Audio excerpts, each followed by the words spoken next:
Welcome back. Don't forget to hit that subscribe button and turn on notifications so you never miss our breakdowns of the hottest moments in basketball. This wasn't supposed to happen. NBC had no plans for a takeover. The NBA didn't see a disruption coming. And the WNBA certainly didn't want this conversation unfolding on live television. They need to go get, well, the next best thing, I suppose. Caitlin Clark.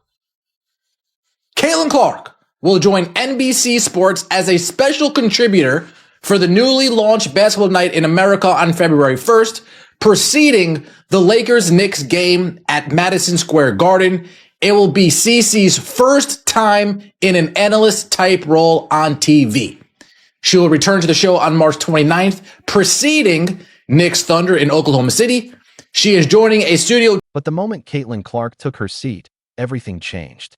What was supposed to be a simple segment turned into an unstoppable force. It happened fast, too fast to control. Within minutes, social media exploded. Viewership soared. Clips spread faster than playoff highlights. And suddenly, people weren't just watching Caitlin Clark. They were reacting to her presence. Not her stats, not her points, her presence. And that's when the panic set in.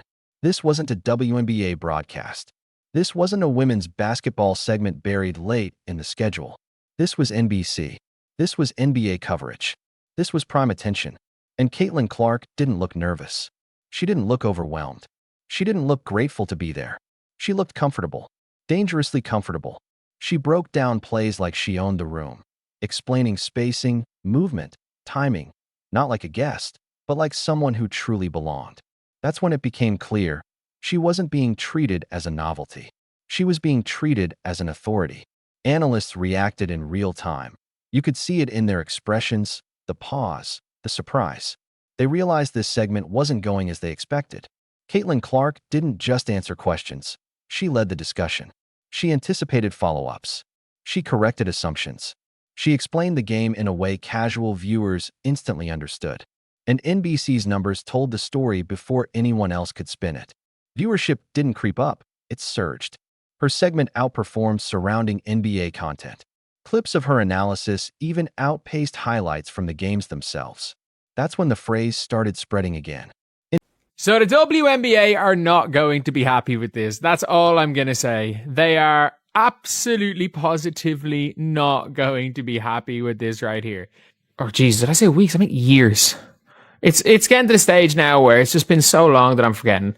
Like, this narrative has been going on for weeks, months, years, and it's never going to stop. Caitlin Clark could win 10 rings and they're still going to complain about her not winning in high school. Like, I just mean it where it's like, these people, none of this is relevant to anything. Like, it is funny in terms of the Caitlin effect. But this time, it wasn't about ticket sales. It was about attention. And where attention goes, power follows. That's when things got uncomfortable for a lot of people. Behind the scenes, tension spiked instantly. According to insiders, several WNBA players weren't thrilled watching it all unfold. Not because Caitlin did anything wrong, but because of what her presence represented. Visibility, validation, and the undeniable proof that what they'd been told didn't matter actually did. Say that Clark, the Indiana Fever star with an enormous following within the game, is joining the network's pregame coverage for its debut of Sunday Night Basketball this weekend when the Los Angeles Lakers play the New York Knicks at Madison Square Garden. The debut. They picked her to kick it off. Not, yeah, it'll do a couple weeks and then you'll come in. No. We need you to launch this thing, dude. We need you to kick this off, CC. And if you remember, Peacock, NBC Universal, they love themselves for some Caitlin Clark. You remember Caitlin Clark's senior year? I forget which scoring record it was. Maybe somebody in the comments can correct me. For years, the narrative was tightly controlled. Growth was supposed to be collective. Stars weren't meant to stand out. The league always came first. But on national television, during a prime NBA broadcast, Caitlin Clark was elevated in a way no one could ignore. And the most important part? She earned it.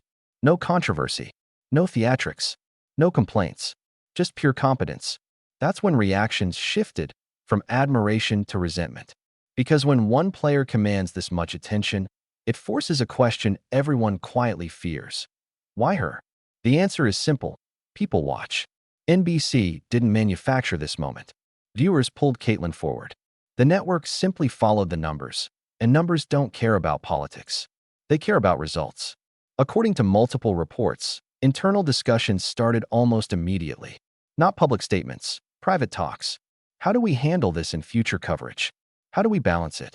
What happens if it keeps happening? Because it wasn't a one-off. Clips kept circulating. Engagement stayed high. Fans wanted more. And that's when the real fear set in.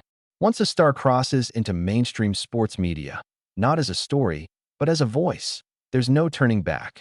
That night, Caitlin Clark wasn't just a WNBA player. She was a basketball authority. And that changes everything. That's why the backlash from certain corners was so sharp. It exposed a truth the league has tried to control for years. Flood said he's convinced Clark can handle this new role. Quote, she's had cameras pointed at her for years, and she certainly always put on a show with a basketball in her hand. And after a game ends, she's always a great interview, Flood said.